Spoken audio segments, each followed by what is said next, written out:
पहले अपने शिव गुरु के चरणों में प्रणाम करती हूँ। मैया पार्वती के चरणों में प्रणाम करती हूँ। लीलम दीदी हरेंद्र भैया के चरणों में प्रणाम करती हूँ। सभी गुरु भाई गुरु बहन के चरणों में प्रणाम करती हूँ। माता पिता के चरणों में प्रणाम करती हूँ। मेरा प्रणाम को स्वीकार कीजिए। गुरु भाई गुरु बहना दीदी भैया, ये तो आप आज जानते ही होंगे कि आज एकादशी का व्रत बहुत से गुरु भाई गुरु बहना दीदी भैया कर रखे हैं। और एकादशी का व्रत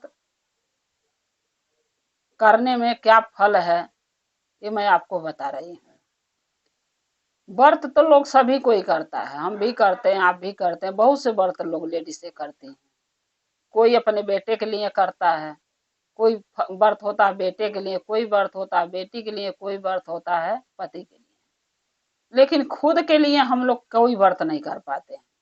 लेकिन एक ये ऐसा एकादशी का व्रत है जो लेडीसें चाहे आदमी खुद अपने लिए करते हैं। क्योंकि एकादशी का व्रत, अगर हर एकादशी का व्रत महीने में हर एकादशी आप कर रही हैं तो वो बहुत अच्छा है। लेकिन सबसे पार भी नहीं लगता है हर एकादशी के हर महीने में व्रत करना, क्योंकि इसमें परहेज भी है। जो भाई उससे गुरु भाई गुरु भैया नहीं परहेज कर पाते हैं, गुरु बहना तो नहीं कर पाती हैं। क्योंकि इसमें परहेज ये है कि जब हम एकादशी के व्रत नहा खा के दिने उठाते हैं तो उस दिन भी चावल नहीं खाना है, लहसुन प्याज नहीं खाना है,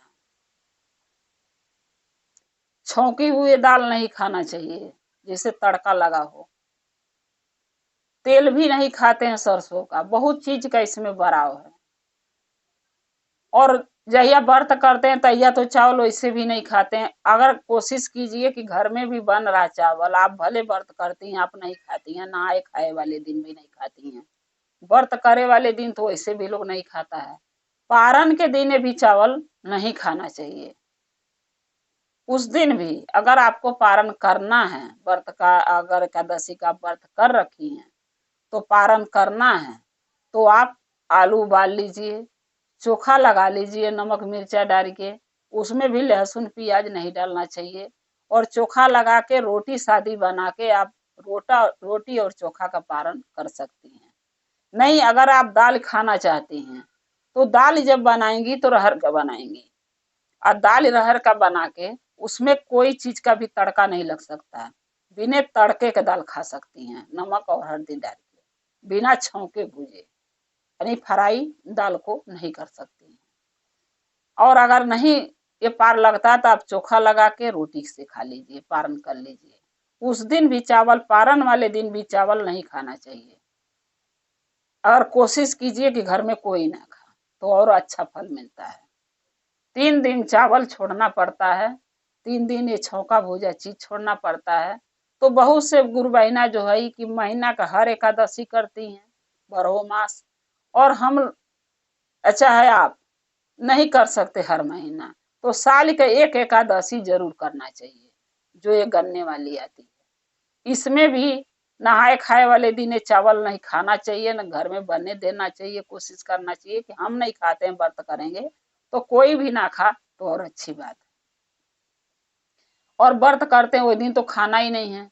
लेकिन जहिया पारण करते हैं उस दिन भी चावल नहीं खाना चाहिए, न बनाना चाहिए। रोटी बनाइए, चोखा लगाइए आलू का, खा लीजिए। लहसुन प्याज मत खाइए पारण में। छौंकी हुई दाल सब्जियां मत खाइए सरसों के तेल में। ये सब चीज परहेज कीजिए, तभी ये व्रत पूरा होता है। और ये व्रत के करने से आप भी हम भी कहा हुआ ही सुनते हैं। हमने भगवान के पास जाके देखा नहीं, महादेव के पास देखा नहीं क्या सही क्या गलत। जैसे लोग कहते हैं, पंडित बाबा कहते हैं, पतरा में लिखा हुआ है, उसके अनुसार आप भी बात सोचते हैं, मैं भी सोचती हूँ। तो इस व्रत को करने से क्या होता है कि बहुत बड़ा पुण्य प्राप्त होता है हमको। जब हमारे अंतिम दिन आएगा, मरने का समय आएगा, तो हमको स्वर्ग में स्थान मिलेगा। इस व्रत के करने से जहिया व्यक्ति मरता है, गुरु भाई गुरु बहना मरेंगी तो उनको सातों द्वार खुला रहेगा महादेव के दरबार में जाने के लिए। कहीं रोक टोक नहीं रहेगा। क्योंकि एकादशी के व्रत करने वाली महिला हमेशा पुण्य पाती है, हमेशा उसको महादेव के शरण में आश्रय मिलता है। इसलिए एकादशी के व्रत खुद के लिए करना चाहिए। जैसे हम खुद के लिए मान लीजिए दान पुण्य करते हैं, क्यों करते हैं? किसी भूखे खाना खिलाते हैं, प्यासे पानी पिलाते हैं, भिखारी के दान देते हैं, क्यों देते हैं? कथा पूजा करते हैं, सुनते हैं, तीर्थ धाम करते हैं, क्यों करते हैं? कि हमको मिलेगा मरने के बाद। उसी तरीके एकादशी का व्रत है कि मरने के बाद इसका फल मिलता है। तो एकादशी के व्रत सब गुरु भाई गुरु बहना के करना चाहिए। तो आज एकादशी के व्रत पर हम एगो कथा लेके आए हैं आपके पास, और वो कथा को हम कहने जा रहे हैं। इस कथा को आप लोग ध्यान से सुनिएगा। ध्यान से सुनने से ज्ञान मिलता है, आधी अधूरी कथा नहीं सुनना चाहिए, क्योंकि भगवान शिव गुरु का अपमान होता है। कोई भी कथा अधूरी हम सुन लेते हैं तो उसमें ज्ञान नहीं मिल पाता है। तो हम खुद अपना भी अपमान करते हैं कि कथा अधूरा सुन के। इसलिए कथा को हमेशा पूरा सुनना चाहिए ताकि हमें ज्ञान मिले। एक गांव में एक पंडित जी रहते थे।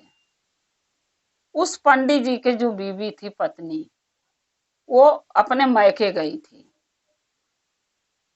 मैके गई थी, पंडित जी दिन धर आ गया था पंडिताइन को लाने के। पंडित जी जया एकादशी के व्रत का पारण था, उस दिन पंडित जी अपने पत्नी को लेने जा रहे थे कि आज एकादशी के पारण है, हमारी पंडिताइन भी व्रत करी होंगी, आज पारण कर लेंगी, आज जाके उनको मैं ले आता हूँ।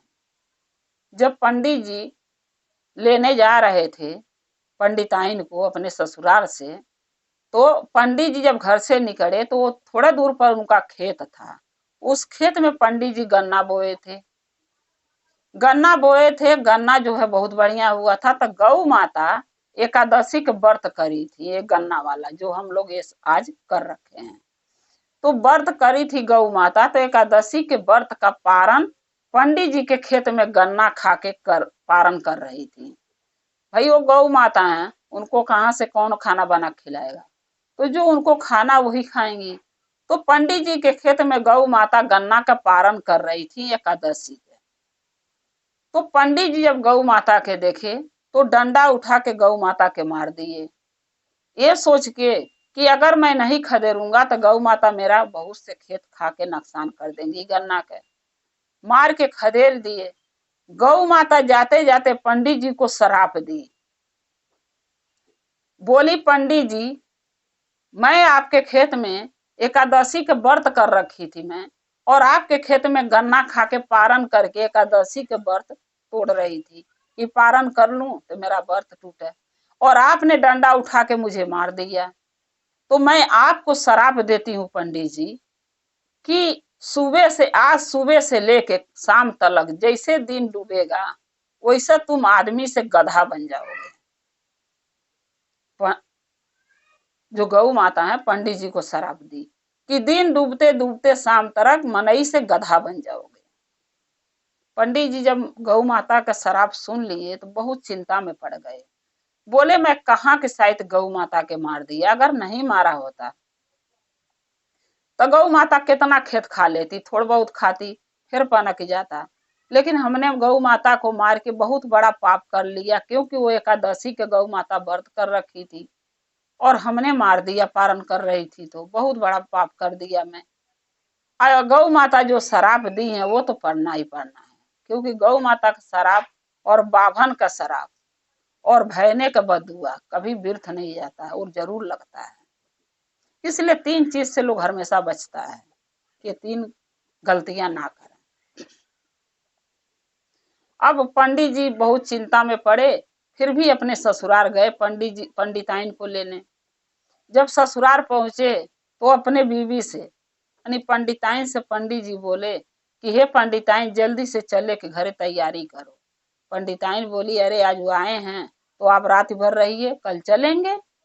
बोले, नहीं, मैं आज ही लेके जाऊंगा, नहीं बहुत बड़ा अपशगुन हो जाएगा हमारे साथ। बोली, क्या? बोले, नहीं, ऐसे नहीं बता सकता, आप जल्दी तैयारी करो जाने की। पंडिताइन गई अपने माँ बाप से बोली।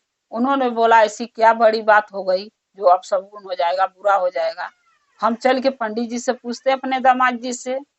जब गई पूछने के लिए, तो जब वहां गई तो पंडित जी से पूछी उनका सास और ससुर कि ऐसे क्या बुरा हो गया जो आप जाओगे तो आज ही जाओगे, कल नहीं जा सकते। पंडित जी बोले कि देखिए, मुझे शराब गौ माता दी है। अब उनके सास ससुर बोले कैसा शराब है, किस चीज का शराब है? तो पंडित जी बोले कि गौ माता जब मैं घर से निकला पंडिताइन को लेने आने के लिए, तो गौ माता मेरे खेत में गन्ना का पारण कर रही थी, क्योंकि कल एकादशी था, आज पारण है। तो गौ माता मेरे खेत में गन्ना खा के पारण कर रही थी, और मैंने क्या किया, डंडा से मार दिया गौ माता के। तो गौ माता जाते जाते मुझे शराब दे दी है कि जैसे मुझे एकादशी के व्रत करी थी या तुम गन्ना खाने से खा रही थी, पारण कर रही थी, तुम मुझे मारे हो, वैसे मैं तुम्हें शराब देती हूँ कि दिन डूबते डूबते तुम आदमी से गधा बन जाओगे। आप तो जानती, अपने सास से बोले पंडित जी, आप तो जानती हैं कि गौ माता का शराब कभी व्यर्थ नहीं जाता है। अब सब कोई चिंता में पड़ गया, बोला हाँ ये तो बात सही है। अब पंडिताइन के माँ बाप पंडिताइन के जल्दी से तैयारी कर दी कि भाई बेटी के आप लिया के जाओ। तैयारी करते करते थोड़ा टाइम लग गया। अब उसके बाद जब पंडित जी अपने पत्नी के पंडिताइन के लेके घर जाने लगे, कुछ दूर जाते जाते गांव पड़ा, वहां पर दिन डूब गया। जब दिन डूब गया तो पंडित जी आदमी से गधा बन गए। अब पंडिताइन सोचने लगी कि अब मेरे पति तो इंसान से गधा बन गए, अब इनको लेके न मैं अपने मैके जा सकती, न अपने घर जा सकती, मैं करूं तो क्या करूं। पंडिताइन सोची कि इसी गांव में रात गुजारने के आसरा जगह ढूंढ के रह जाते हैं, सुबह सोचेंगे क्या करूंगी मैं। तो वहां एक जने के घर पंडिताइन गई, बोली बहन अगर मुझे आज रहने के ठहरने की जगह दे देती तो बहुत बढ़िया रहता। उसने बोली, पूछी कितने जने हो? बोली मैं हूँ, मेरे पति हैं। पंडिताइन बोली मैं हूँ, मेरे पति हैं, और दोनों के रात ठहरने के लिए मुझे आसरा चाहिए। वो महिला बोली ठीक है, रह जाओ मेरे घर में, एक कमरा खाली है उसमें रह लेना। पंडिताइन जब गधा लेके पहुंची पंडित जी को, तब वो लेडीज पूछ पड़ी, बोली आप तो कह रही थी मेरे पति और मैं हूँ, तो ये गधा लेके क्यों आ रही हो? तो पंडिताइन बोली, सारी अपनी कहानी सुनाई कि ये मेरे पंडित जी हैं, ये मनई से गधा बन गए हैं, गौ माता इनको शराब दी है, मेरे खेत में गन्ना खा रही थी, एकादशी के व्रत करके पारण कर रही थी, और हमारे पंडित जी उनको मार दिए। तो जाते जाते गौ माता शराब दे दी कि तुम आज शाम को दिन डूबते डूबते आदमी से गधा बन जाओगे। सो ये गधा बन गए हैं और यही मेरे पति हैं, इनको मैं कहाँ छोड़ूं। वो महिला जो थी, जो कमरा दी थी रहने पंडित को, पंडिताइन को, बोली ठीक है, अगर आप कहती हैं आपको आपके पति हैं तो आप इनके साथ रह सकती हैं, हमें कोई परेशानी नहीं। पंडिताइन रात भर वो महिला के घर में रही, और जब सुबह हुआ फिर पंडिताइन सोचने लगी कि मैं क्या करूं, कहाँ जाऊं मैं इनको लेके। कोई मेरी बात पे विश्वास कर ही नहीं रहा, तो आगे कौन करेगा कि ये हमारे पति हैं। तो महिला से फिर पंडिताइन बोली कि क्या यहाँ मुझे काम कोई मिल सकता है? तब वो महिला बोली कि हाँ, एक राजा हैं बहुत बड़े इस गांव में, उनका जो घर बन रहा है, कोठी बनवा रहे हैं, उसी उन्हीं की कोठी में हम लोग भी काम कर रहे हैं, गारा माटी ईटा का, उसमें तुम भी कर सकती हो, खाने के लिए तो पैसे चाहिए, तो वही के उसमें कर लो। तो पंडिताइन बोली कि ठीक है। पंडिताइन को महिला लिया के गई और राजा के जहाँ घर बन रहा था वहां उनके जो कर्मचारी थे उनसे कही के काम लगवा दी। अब पंडिताइन क्या करती थी कि अपने सर पे ईंटा रख लेती थी और पंडित जी के गले में गमछा डाल के उनको अपने साथ साथ लेके जाती थी, लेके आती थी। अब ये बात सब कोई देख के अचंभो रहता था कि ये औरत पागल हो गई है, अगर गधा पर भी ये ईंटा ला दी देती तो गधा ज्यादा ईंटा ले जाता, और कुछ ईंटा ये ले जाती तो ज्यादा कमाती, लेकिन ये खुद ईंटा ढोती है, लेकिन राजा अरे अपने गधा पर ईंटा नहीं ला देती। अब जाके सब शिकायत कर दिए राजा से। तो राजा ने एक दिन वो औरत को यानी पंडिताइन को अपने दरबार में बुलाया।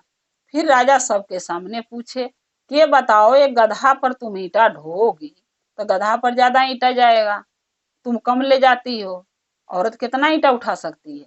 तो कुछ ईंटा गधे पर रख लो, कुछ सर पर रख लो, अपने भी मेहनत करोगी, गधा भी करेगा तो तुम्हें डबल तनख्वाह मिलेगा, दो दिहाड़ी मिलेगी। तब वो पंडिताइन बोली कि नहीं राजा साहब, मैं अपने गधा पर मैं ईंटा नहीं लाद सकती। राजा साहब बोले क्यों? पंडिताइन बोली कि ये मेरे पति हैं, इन पर मैं बोझ कैसे लादूं? तो राजा साहब बोले पति कैसे हो गए, ये तो गधा है। तो पंडिताइन बोली कि ये हमारे पति थे, पंडित जी थे, हमके लेने आ रहे थे, हमारे मायके में थी तो हमको लेने आ रहे थे, हमारे खेत में गन्ना बोया हुआ था, एकादशी के गौ माता व्रत कर रखी थी या हमारे खेत में गन्ना का पारण कर रही थी खा के।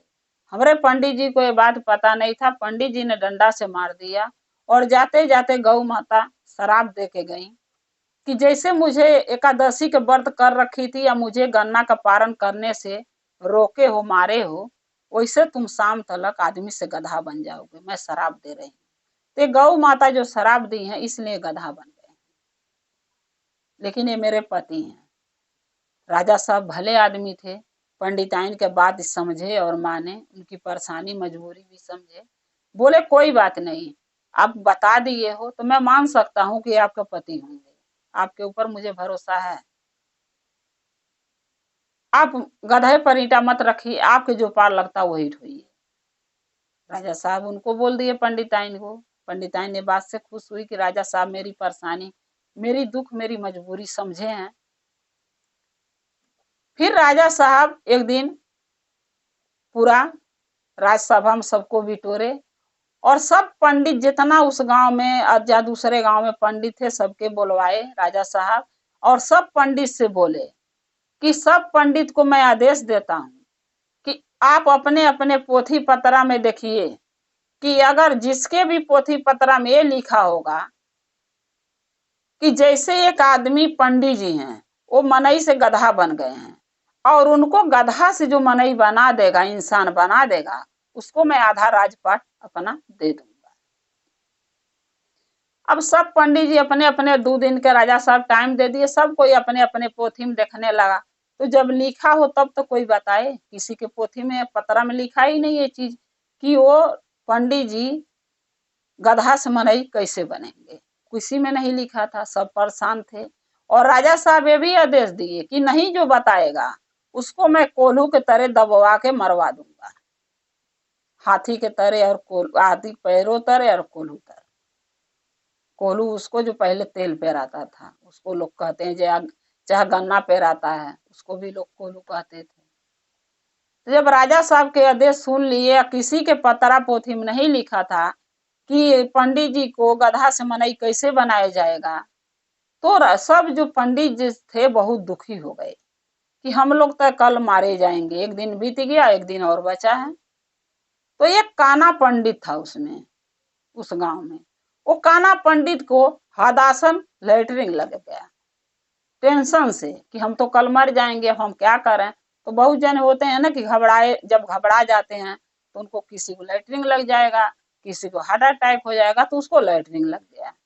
वो बेचारा लोटा लिया, चला गया गन्ना के खेत में लेटरिंग करने। तो वहां सियार और सियारिन दोनों आपस में बात कर रहे थे। सियारिन बोल रही थी सियार से कि हे सियार, आज मुझे हड्डी और मांस खाने का मन कर रहा है, तुम कहीं से हड्डी ले आओ किसी जानवर के मार के, मैं खाऊंगी मांस, मुझे बहुत भूख लगा है।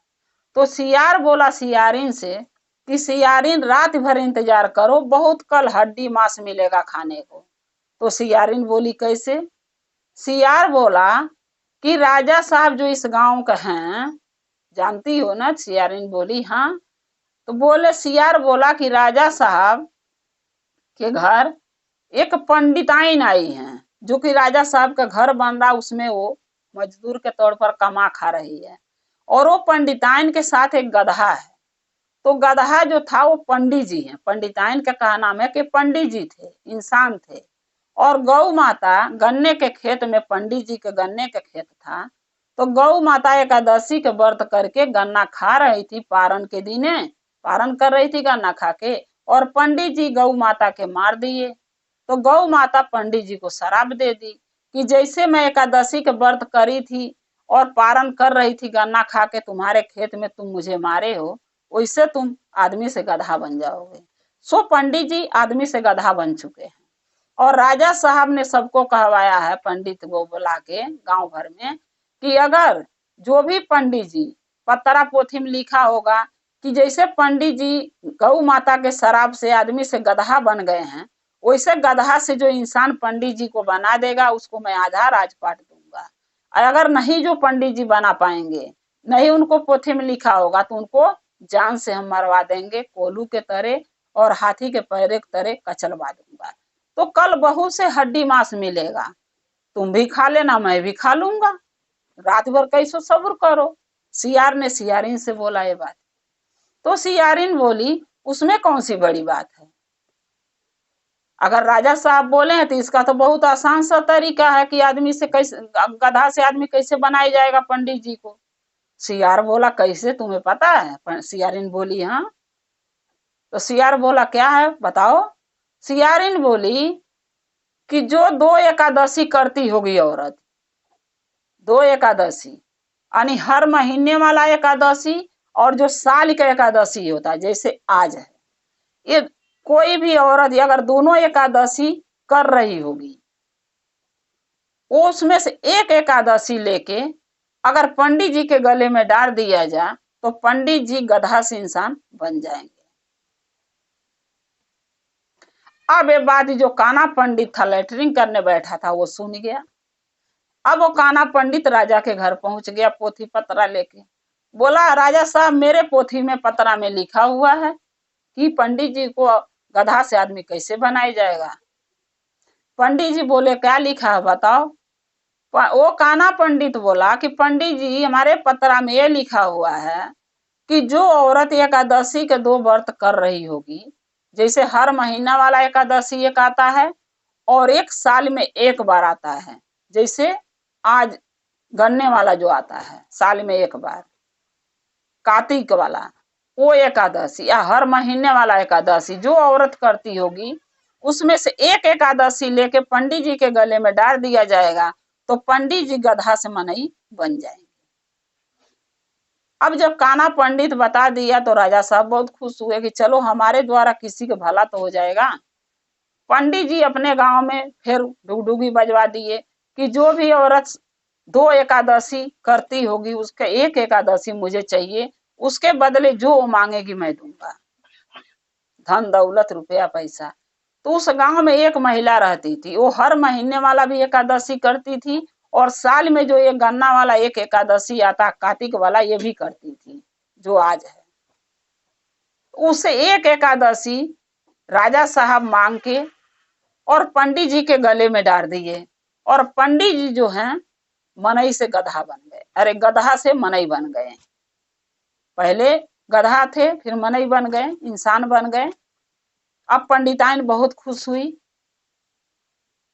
अब वो जो औरत एक एकादशी दी थी उसको राजा साहब बोले कि तुम्हें क्या चाहिए, जो कहोगे मैं दूंगा, क्योंकि अगर किसी के भला हो गया इससे बड़ा पुण्य न तुम्हारे लिए कुछ है न मेरे लिए, तुम्हें क्या चाहिए। वो गरीब औरत बोली राजा साहब मुझे कुछ नहीं चाहिए, अगर मेरे व्रत से किसी का उद्धार हो गया, किसी का भला हो गया तो इससे बढ़ के पुण्य मुझे कुछ नहीं मिलेगा, आसमान जानेंगे मेरा यही इनाम है। वो औरत कुछ नहीं ली और पंडित पंडिताइन के लिए बहुत खुश हुई। फिर वो औरत अपने घर चली गई। जब कुछ नहीं ली तो राजा बोले ठीक है जाओ, लेकिन एक चीज का राजा साहब उसको छूट दे दिए कि मेरे राजपाट में कुछ भी अगर ये औरत के घटता है, कभी कोई जरूरत सहायता की जरूरत पड़ता है तो इसको कभी दरबान को समझा दिए, कभी रोकना नहीं, मेरे दरबार में लेना आ सकती है, मुझसे मिल सकती है। फिर वो औरत अपने घर चली गई और राजा साहब जो थे पंडित पंडिताइन के लिए बहुत खुश हुए। पंडिताइन की एक बेटी के तरह अपने घर से विदाई किए। पंडिताइन अपने ससुराल चली गई, राजा साहब अरे पंडित जी के लेके अपना कमाने खाने लगी। तो इसीलिए कहते हैं गुरु भाई ना कि एकादशी का व्रत बहुत पुण्य का काम होता है। हम व्रत हर चीज के लिए करते हैं, भगवान के लिए करते हैं, कभी बेटा के लिए करते हैं, कभी बेटी के लिए करते हैं, कभी पति के लिए करते हैं, लेकिन खुद के लिए कोई व्रत नहीं करते हैं। तो एकादशी का व्रत ये अपने लिए लोग करता है, ताकि हमें आगे चल के जैसे हम दान पुण्य करते हैं वैसे एकादशी के व्रत से हमारा अगला जिंदगी अगला जन्म सफल हो। तो गुरु भाई गुरु बहना, मेरा कथा ही समाप्त होता है। अगर मेरा ये एकादशी का व्रत का कथा आप लोग के अच्छा लगा तो कमेंट में लिख के जरूर भेजिएगा और चैनल को सब्सक्राइब कर लीजिएगा कि हमारा कथा हमारा चर्चा आपके पास पहुंचता रहे और हमारा और आपका इसे जी शिव परिवार से जुड़े रहे हम दोनों, आप और हम। हर हर महादेव, घर घर महादेव। महादेव की कृपा आप लोग पर सदा बनी रहे। महादेव सदा आप लोग के साथ रहें। जय शिव गुरु।